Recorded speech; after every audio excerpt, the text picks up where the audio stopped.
this with the intention of thinking they were going to go to the polls and vote for Abigail Spanberger. Thursday night, WUSA 9 hosted 12 George Mason University students. 8 walked in planning to vote for Abigail Spanberger, and 1 was set on Winsome Earl Sears. Were any of you completely undecided? I came in undecided. By the end, they had thoughts. Sears did better at, when I heard her speaking, I felt like she cared more about the issues. Spanberger really failed to, make an impression. She played both sides a little bit. Like she did all the attacking, but when she was when something was put up against her, she could defend it with calling Abigail by her name, Abigail, every time that she made a statement, by turning to her when she asked her a question. You notice that Spanberger didn't even reference Earl Sears by her name. It was ma'am. Spanberger looked stiff. While they agreed that Earl Sears did most of the talking, But I don't think she talked about issues that Virginia stand up.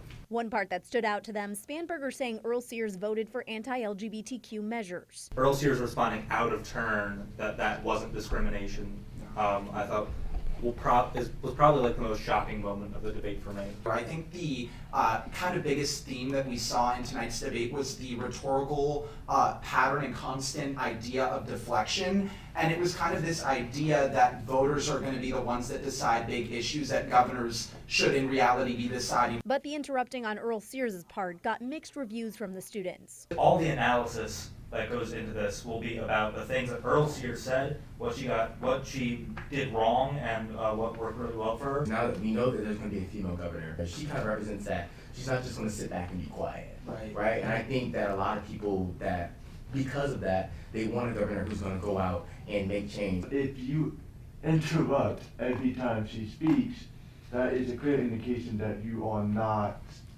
respecting her time to speak. I want to look at her, I want to look at the interruptions, I want to look at all of the asking, she kept on asking, what about your kids, what about your kids?